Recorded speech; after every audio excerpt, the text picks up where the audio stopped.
नमस्कार बंधू भगिनींनो, 7 एप्रिल हा दरवर्षी जागतिक आरोग्य दिन म्हणून जगभर साजरा केला जातो. आरोग्याच्या संबंधानं कार्य करणारी जागतिक स्तरावरची जी संघटना आहे, जिला आपण जागतिक आरोग्य संघटना म्हणतो, जिला इंग्रजीमध्ये वर्ल्ड हेल्थ ऑर्गनायझेशन किंवा WHO म्हटलं जातं. या जागतिक आरोग्य संघटनेच्या माध्यमातून 1950 पासून जगामध्ये हा दिवस जागतिक आरोग्य दिन म्हणून साजरा केला जातो. याबद्दल असं सांगितलं जातं की जागतिक आरोग्य संघटनेनं 1948ला पहिली जागतिक आरोग्य सभा बोलावली आणि या सभेमध्ये अशी चर्चा झाली की आरोग्याबद्दलचं प्रबोधन जनजागरण घडण्यासाठी आपण दरवर्षी एका दिवशी जागतिक आरोग्य दिन साजरा केला पाहिजे. आणि मग या संबंधानं चर्चा होऊन 7 एप्रिल 1950लाच या ठिकाणी पहिला जागतिक आरोग्य दिन संपन्न करण्याचं या सभेमध्ये ठरलं आणि त्यानुसार 7 एप्रिल 1950ला पहिला जागतिक आरोग्य दिन संपन्न झाला आणि त्यानंतर तेव्हापासनं जगभर 7 एप्रिल हा दिवस जागतिक आरोग्य दिन म्हणून साजरा केला जातो. हा दिवस साजरा करण्याच्या पाठीमागचा उद्देश काय आहे?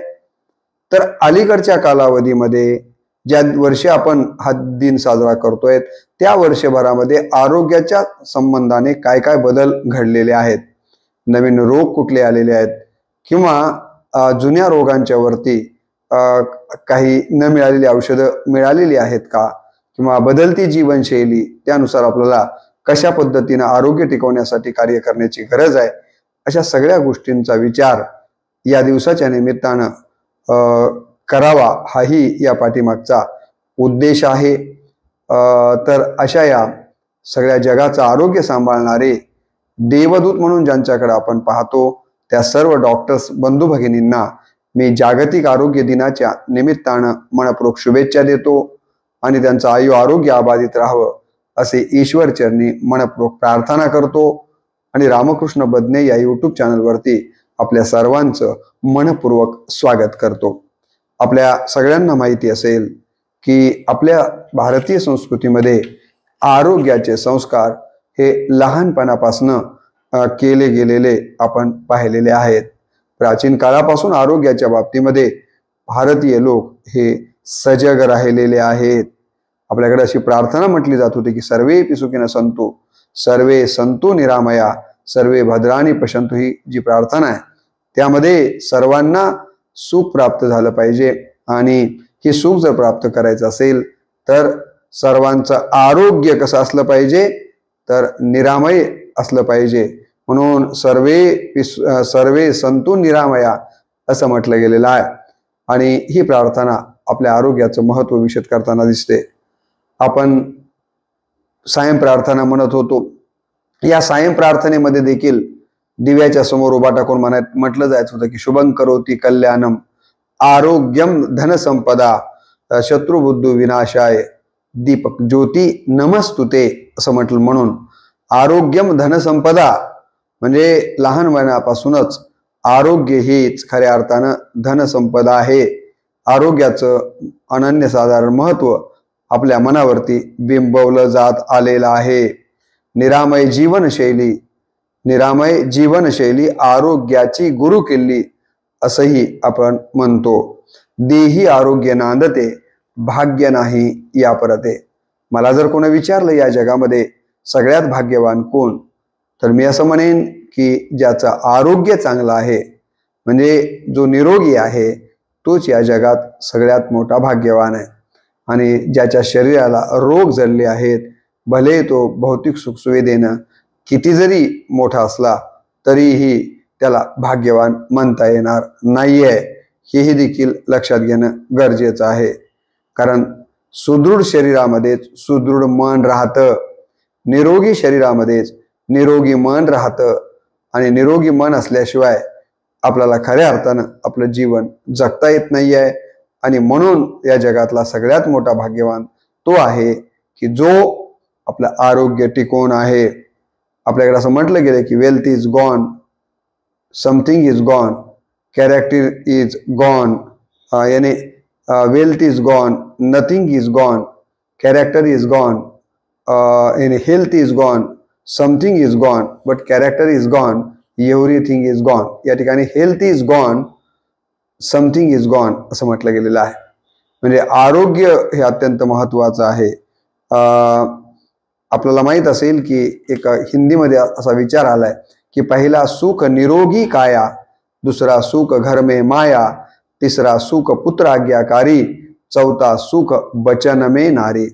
या जगामध्ये सगळ्यात सुखी माणसाचा जर आपल्याला विचार करायचा असेल तर पहिला आणि अत्यंत महत्वाचा सुखी माणूस कोण आहे? पहिला सुख निरोगी काया, ज्याचं शरीर आरोग्य संपन्न आहे असा व्यक्ती या जगामध्ये सर्वात सुखी म्हणून गणला गेला पाहिजे. या ठिकाणी असं आरोग्याचं महत्व आपल्याकडे सांगितलं गेलेलं आहे.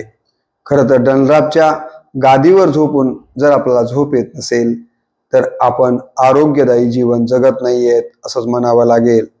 साधी दाढ जरी ठणकायला लागली किंवा शरीराला थोडीशी इजा जरी झाली तरी आपलं मन कुठेच लागत नाही.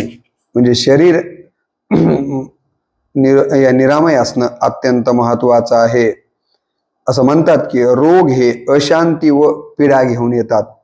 रोग काही रिकामी येत नाहीत किंवा एकटे येत नाही आहेत. रोगाबरोबर अशांती येते, रोगाबरोबर पीडा देखील येत असते.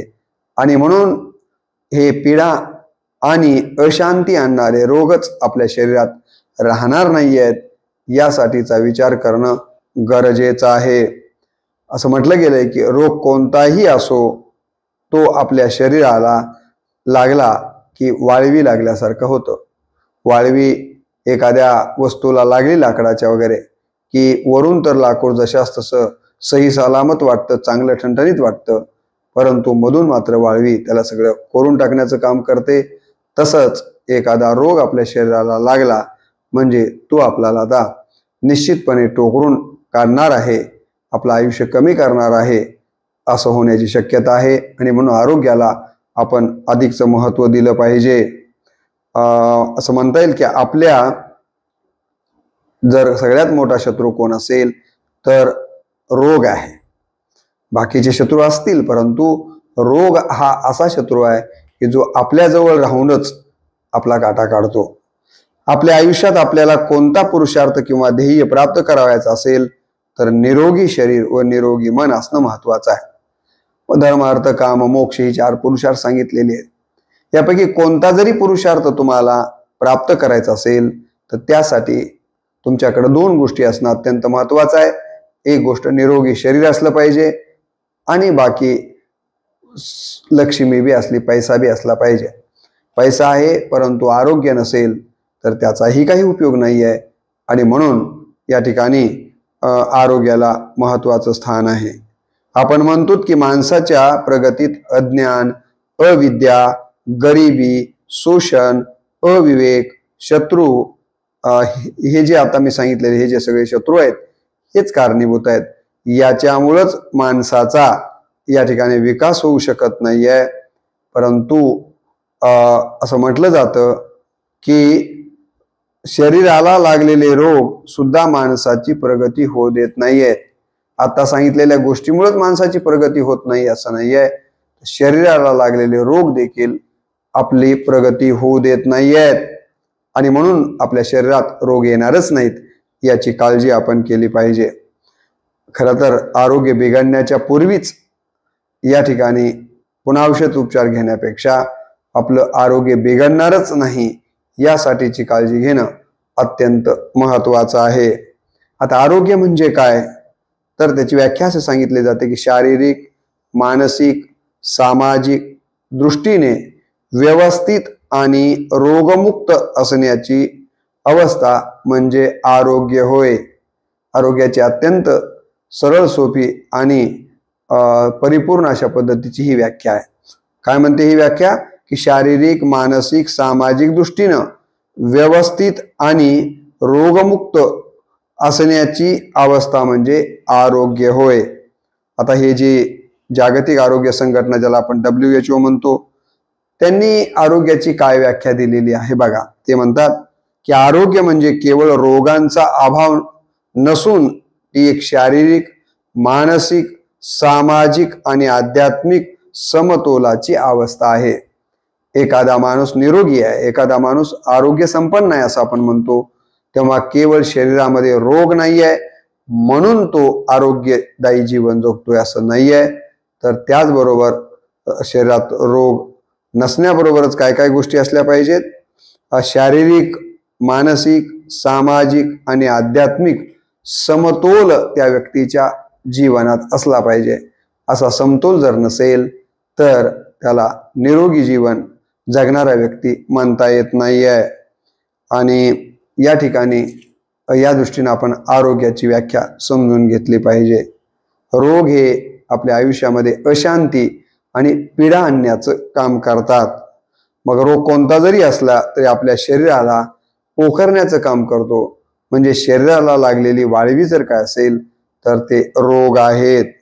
आपल्या आयुष्यात आपल्याला कोणता पुरुषार्थ किंवा ध्येय करायचं असेल तर काय केलं पाहिजे आपल्याला, तर मन आणि बुद्धी, शरीर सुदृढ असणं अत्यंत महत्वाचं आहे. पुढे काय म्हटलंय बघा की आरोग्यासाठी इंग्रजीमध्ये एक शब्द आलेला आहे. त्या शब्दाचा अर्थ आहे हेल्थ, स्पेलिंग HEALTH. आरोग्यासाठी हा हेल्थ शब्द आलेला आहे. कारण बरेच शब्द मी मागच्या काही व्हिडिओच्या मध्ये शब्द विग्रहांच्या बद्दल सांगितलेलं आहे की उगीचे शब्द निर्माण झालेले नसतात, तर त्या शब्दांना एक इतिहास असतो, एक भूगोल असतो आणि त्याची एक वेगळी या ठिकाणी क्रेज असते. ही गोष्ट आपण लक्षात घेणं गरजेचं आहे. आणि म्हणून इथं हेल्थ जो शब्द बनलेला आहे तो कसा काय बनला याचा विचार करणंही गरजेचं आहे. हेल्थ म्हणजे आरोग्य. आता या हेल्थचे जर आपण एका शब्दाचा विग्रह केला तरी आपल्याला या ठिकाणी हेल्थ किंवा आरोग्य या शब्दाचा अर्थ प्राप्त होऊ शकतो. पहिल्यांदा हेल्थमध्ये येतं एच म्हणजे हॅबिट. याचा अर्थ काय आहे, हॅबिट. तुम्हाला कशा प्रकारच्या सवयी आहेत यावरती तुमचं आरोग्य अवलंबून आहे. काय केलं पाहिजे, तुम्हाला कोणत्या प्रकारच्या सवयी आहेत. आणि म्हणून एक गोष्ट आपण लक्षात घेतली पाहिजे, आपल्याला जर निरोगी राहायचं असेल तर आपल्या सवयी चांगल्या असल्या पाहिजेत. संगत देखील चांगल्याचीच आपण केली तरच त्याचा फायदा आपल्याला होऊ शकतो. ढेक आणि म्हणून संत म्हणाले होते की संगती फार महत्वाची आहे. ढेकनाच्या संगे हिरा जो भंगला, कुसंगे नाडला साधू तैसा. असं म्हणतात की हिरा इतका कशानंच न फुटणारा, एवढा किमती, परंतु त्याला जर ढेकणाचा स्पर्श झाला तर एवढा कशानंच न फुटणारा हिरा रक्त लागल्याबरोबर फुटून जातो. कारण कुसंगतीच मुळे त्याला मोठं नुकसान सहन करावं लागतं. आणि सुसंगतीमुळे अनेक लोकांचा उद्धार झालेला आपल्याला शास्त्रामध्ये पाहायला मिळालेला आहे. महात्मा गांधी, ज्यांना लहानपणी मोहनदास म्हटलं गेलेलं आहे, त्यांना बिड्या ओढण्याचं व्यसन लागलेलं होतं. चोरी करून ते बिड्या ओढत असायचे आणि वडिलांनी कधी बिडी घेऊन ये म्हटलं की मध्ये जाऊन बिडी सुलगवायची, काही धुराचे लोट टाकायचे आणि नंतर वडिलांना ती बिडी आणून देण्याचं काम मोहनदास करत होता. आणि नंतर त्याची चूक लक्षात आली आणि पुढे तो हा व्यसनापासून दूर गेलेला आपल्याला दिसतो. आपल्या राज्यातले अत्यंत महत्वाचे 2 नेते हे व्यसनामुळं अकाली गेलेले आहेत, ज्यामध्ये R.R. आबा यांचा उल्लेख मला या ठिकाणी आवर्जून करावा लागेल. कारण R.R. आबांनी देखील खूप चांगलं काम आपल्या राज्यामध्ये केलेलं आपण पाहतो. आणि म्हणून या ठिकाणी व्यसनामुळे काय होतं हे आपण या ठिकाणी पाहतो आहोत. तुम्ही काय होणार हे तुमच्या सवयीवर ठरतं, म्हणून आपण अट्टहासाने चांगल्या सवयी लावून घेतल्या पाहिजेत. आपण हेल्थ मधलं H बद्दलचा विचार करतो आहोत. H म्हणजे हॅबिट. हॅबिट म्हणजे सवय, आणि ही सवय संगतीमुळे लागते. त्यामुळं संगत चांगल्या माणसाची जर आपण केली तर निश्चितपणे आपण आरोग्यदायी जीवन जगू शकतो. लवकर झोपायला पाहिजे, आपण लवकरच उठलं पाहिजे. म्हणजे निसर्गाचे जे नियम आहेत, जसे पशुपक्षी आपण पाहतो की सकाळी लवकर उठतात आणि रात्रीला देखील लवकर आपापल्या ठिकाणावर येतात, तसं माणसानं देखील लवकर उठणे आणि झोपताना देखील लवकर झोपणे हा दिनक्रम पाळणं गरजेचं आहे. ही हॅबिट, ही सवय असणं महत्त्वाचं आहे. स्वावलंबनची सवय देखील आपल्याला असली पाहिजे. व्यसनांनी या ठिकाणी कितीतरी चांगली माणसं अवेळी आपल्यातनं घेऊन गेलेले आहेत. असं हे व्यसन फार वाईट आहे. आणि म्हणून ई मधलं पहिलं जे येतं त्याच्याबद्दल मी तुम्हाला सांगितलं. एच हेल्थमधलं पहिलं एच बघितलं. एच म्हणजे हेड किंवा हर्ट, आणि इथं आपण विषय घेतला होता तो हॅबिट. या तिन्ही शब्द एच पासूनच बनलेले आहेत, हेड, हर्ट आणि हॅबिट. परंतु आपल्याला आरोग्यासाठी हॅबिट अत्यंत महत्त्वाची मानली गेलेली आहे. तर हा पहिला शब्द हेल्थमध्ये आलेला आहे एच. आता दुसरा आलाय ई. ई म्हणजे ई पासून शब्द होतो एक्झामिनेशन, ई पासून शब्द होतो एक्झरसाइज. जीवनाची परीक्षा उत्तीर्ण व्हावयाची असेल तर या ठिकाणी exercise is must, exercise is must. तुम्हाला जर जीवनाची परीक्षा उत्तीर्ण व्हायची असेल तर काय करावं लागेल? Exercise is must. एक्झरसाइजला अत्यंत महत्त्वाचं स्थान आपण दिलं पाहिजे. एका म्हातारी बाईनं सांगितलेला किस्सा आहे. ती म्हणते की माणसानं आरोग्यदायी जीवन जगत असताना काय केलं पाहिजे? 1 पट खा, दुप्पट या ठिकाणी चाला आणि 3 पट पाणी प्या. काय म्हटलंय बघा इथं? 1 पट खायचंय, दुप्पट चालायचंय आणि 3 पट पाणी प्यायचं आहे. अशा पद्धतीच्या आपण नियम पाळला पाहिजे. आपण मात्र उलट करतो. आपण या ठिकाणी 1 पट खायच्या ठिकाणी 3 पट खातो. दुपारच्या बाबतीमध्ये देखील आपण काहीतरी कारण सांगून इथे देखील अनुपस्थिती नोंदवतो. आणि तिप्पट चालणं हे देखील अत्यंत महत्त्वाचं आहे. पण अलीकडची पिढी कुत्रं मागं लागल्याशिवाय पळताना आपल्याला काही दिसत नाही. म्हणून संतांनी या आहाराचं वर्णन करत असताना असं म्हटलं होतं की उक्त आहार विहार नेम इंद्रियाशी सार नसावी बासर निद्रा बहु भाषण. तर अशा पद्धतीनं आपण काय केलं पाहिजे? तर एक्झरसाइज म्हणजेच जीवनाची परीक्षा आणि व्यायाम याला महत्त्व दिलं पाहिजे. या ठिकाणी चौपट हसणे. पहिला सुख निरोगी काया, दुसरा सुख घर में माया, तिसरा सुख पुत्र आज्ञाकारी, चौथा सुख बचन में नारी असं म्हटलं गेलेलं आहे. आणि नारीने लिहिलं असलं तर म्हणलं असतं बचन में पुरुष. आपल्याला त्या खोलामध्ये जावयाचं नाही आहे. आणि म्हणून या ठिकाणी संगत अत्यंत महत्त्वाची आहे. माणसं अलीकडे हसताना दिसत नाही आहेत. किती जरी प्रयत्न केला हसवण्याचा तरी माणसं हसतात का? हसत नाही आहेत. अशी स्थिती आहे. खरं तर आपण निरोगी राहण्यासाठी आपल्याला ईश्वराने दिलेली सगळ्यात मोठी देण हास्याची आहे. त्याचा वापर केला पाहिजे. ईश्वरानं आपल्याला प्राप्त जन्म देताना हात दिलेत, श्रद्धा दिलेली आहे, स्पर्शाचं ज्ञान दिलेलं आहे, भाषा दिलेली आहे, हास्य दिलेलं आहे. तर त्याचा वापर आपण निश्चितपणे केला पाहिजे. नाहीतर एखादा माणूस हसवायला लागला की लोकांना वाटते टवाळा आवडे विनोद असं आपण म्हणून त्याच्याकडं दुर्लक्ष करतो. पण तसं करणं योग्य नाहीये. माणसं कार्यक्रमात बसले तरी हसत नाहीत. 4 चौघात हसणं बरं दिसत नाही असं म्हणतात. जर्रा काजी कल काजोक अब समजा म्हणत होते, तशी तर आपली परिस्थिती होत नाही आहे ना, याचा विचार केला पाहिजे. खरं तर संशोधकांनी असा निष्कर्ष काढला आहे की हसल्यामुळे वेदनाशमक असलेलं एंड्रोफिन नावाचं रसायन मेंदूत जातं आणि तिथे गेल्यामुळं रक्तस्राव फार कमी प्रमाणात होतो, वेदनाही कमी होते आणि शरीराचा प्रतिकारशक्ती वाढते. सफलतेचे अचूक मंत्र या पुस्तकामध्ये हा विचार या निमित्तानं सांगितलेला आहे. थकलेल्या थिजलेल्या मनाला हास्य उभारी देण्याचं काम करतं, म्हणून हास्याकडे आपण वळलं पाहिजे. जी माणसं मनमोकळी असतात ती माणसं हसतात असंही म्हटलं गेलेलं आहे. न हसताच तसं जीवन निघून गेलं तर कसं होईल? तर ते काटवाडी घोड्याचं जे उदाहरण आहे की काटवाडी घोडा घेतला, माळेगावला विकायला घेऊन गेलेला आहे.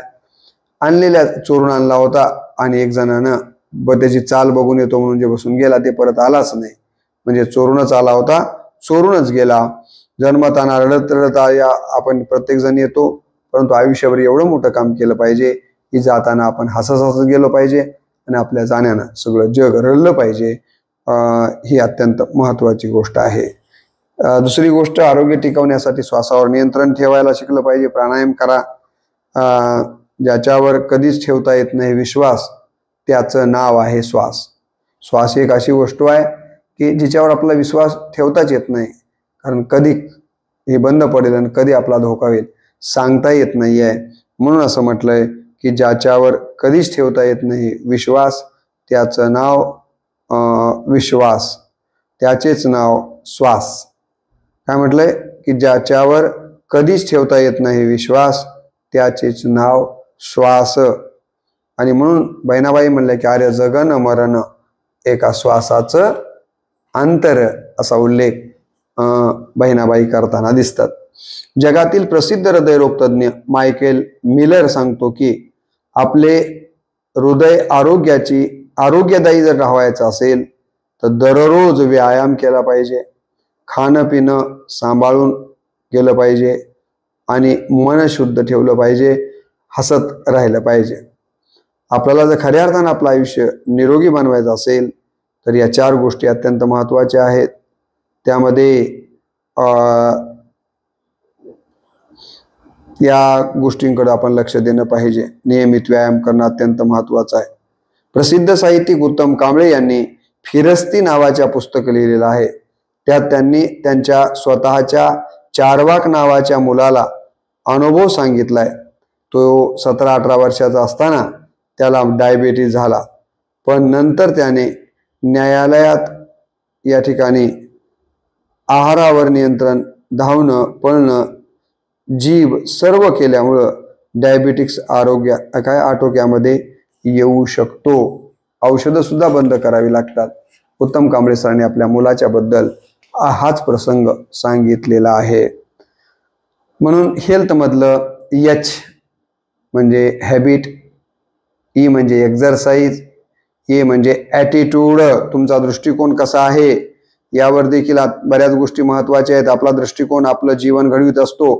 तुम्ही उद्या कोण होणार आहात हे आज तुम्ही कोणत्या दृष्टिकोनातून जगता आहात यावरती अवलंबून असतं.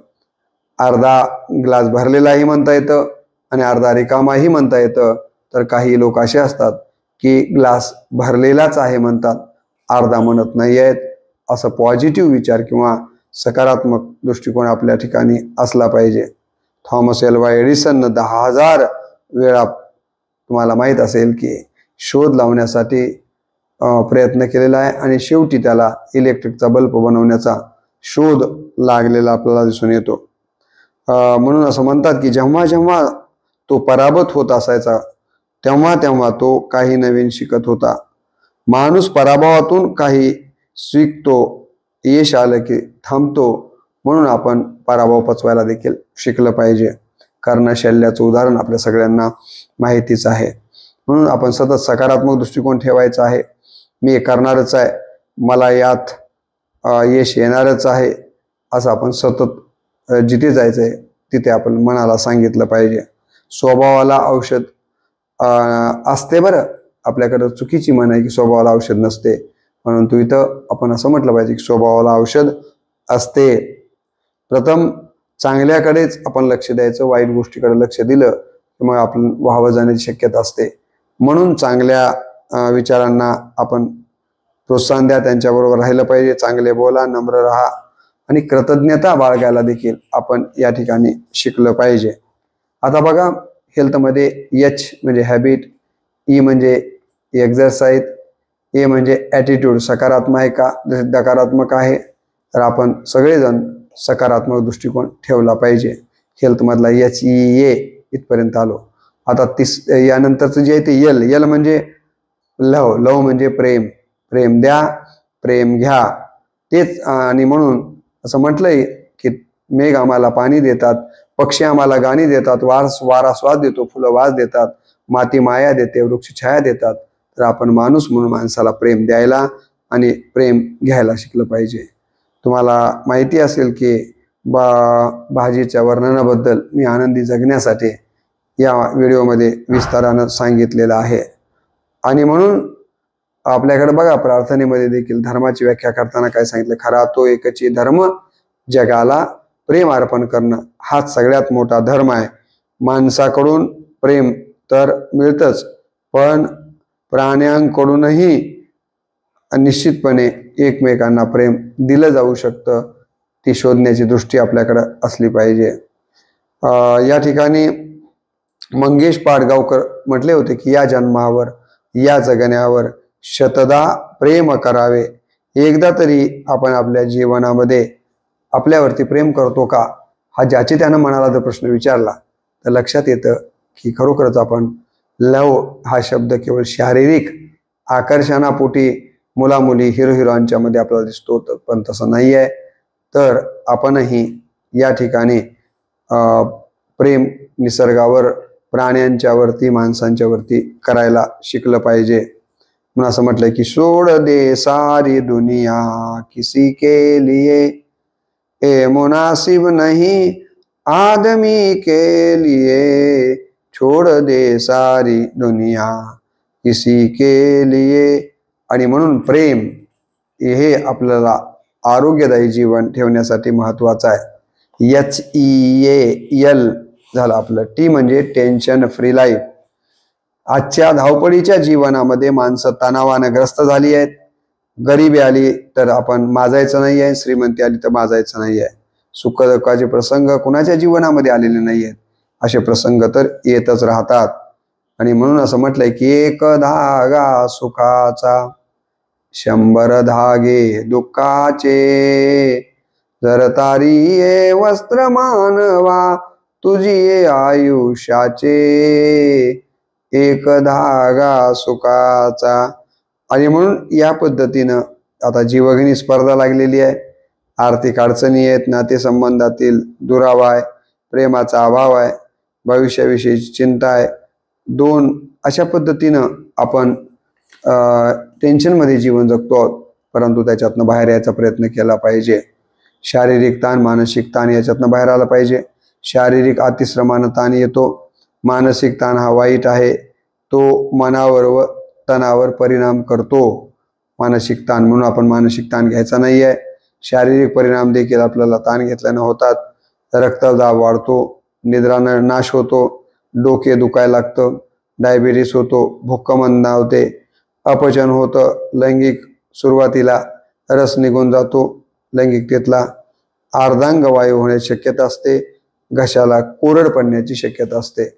ही गोष्ट आपण इथं लक्षात घेणं गरजेचं आहे. शारीरिक परिणाम काय होतात.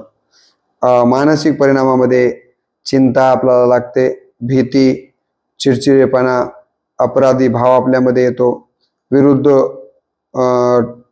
रोगाचा स्वभाव बनतो, आत्मग्लानी, निर्णय क्षमता ढासळते, असे काही तोटे आपल्याला पाहायला मिळतात. शरीराचे व मनाचे नैसर्गिक संतुलन बिघडविणारा प्रभाव म्हणजे ताण होय. ताणामुळे या सगळ्या गोष्टी बिघडून जातात. त्यामुळे आपण ताणाला महत्त्व द्यायचं नाही आहे. म्हणून तणावमुक्त जीवन जगायचं म्हणजे काय, सकारात्मक बघायला शिकायचं आहे. आवडीच्या गोष्टीमध्ये आपण स्वतःला गुंतवून घ्यायचं आहे. निसर्गाच्या पर्यटनाला जायचं आहे. या ठिकाणी हसायला शिकायचं आहे आपल्याला, स्वतःसाठी जगायला शिकायचं आहे. जीवन पद्धतीत जर बदल आला असेल तर तो बदल करून घ्यायचा आहे. प्रेम द्या प्रेम घ्या, या सगळ्या गोष्टी अत्यंत महत्त्वाच्या आहेत. प्राणायाम, आसन, ध्यान, कल्पनाविहार, संगीत, प्रार्थना, कल्पनाविहार या सगळ्या गोष्टी महत्त्वाच्या आहेत. तणाव जर अधिक वाढला तर त्यातून नैराश्य, अस्वस्थता आणि अकाली मृत्यू देखील येऊ शकतो. म्हणून जास्त तणाव घेणार नाही याची काळजी आपण केलं अत्यंत महत्त्वाचं आहे. आणि HEALTH म्हणजे हॅपीनेस माइंड. काय हॅपीनेस माइंड. जग जिंकण्याच्या ईर्षेनं सिकंदर झपाटला होता. जग जिंकल्यावर त्याला त्याचेच दुःख वाटू लागले की आपण आता काय जिंकायचं. विजयाच्या यशाच्या उन्मादातच तो आपल्या गुरुला भेटायला गेला. त्याने गुरु डायोजिनिस हे सकाळच्या कोवळ्या उन्हामध्ये बसलेले होते. दिवस थंडीचे असल्याने उन्हाचा 35 पारा गेलेला होता. ते आनंदाने बघितलं होतं.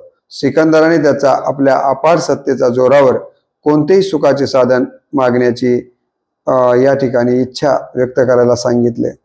गुरु म्हणाला, माझी सध्या एकच इच्छा आहे की माझ्यासमोर उभा असल्यामुळे मी कोवळ्या गुणाचा आस्वाद घेण्यापासून वंचित होतोय. मला दुसरं काहीही नको आहे. आणि म्हणून या ठिकाणी टेन्शन मुक्त जीवन आपला कसं जगता येईल यासाठीचा प्रयत्न करणं अत्यंत महत्त्वाचं आहे. सर्वार्थाने आरोग्यपूर्व असणारा समाज हा सदैव प्रगतीपथावर राहत असतो. आपण आरोग्यदायी असणे हे आपल्या कुटुंब, समाज व देशासाठी उपकारक ठरणार आहे.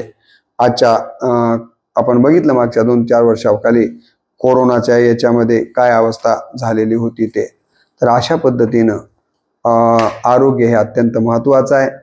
म्हणून आरोग्यामधला जो हेल्थ आलाय, हेल्थ याची म्हणजे हॅबिट, HE म्हणजे एक्झरसाइज, C म्हणजे या ठिकाणी HEA म्हणजे ॲटिट्यूड, HEAL म्हणजे लव, T म्हणजे टेन्शन फ्री लाईफ आणि HEALTH म्हणजे हॅपीनेसमेंट.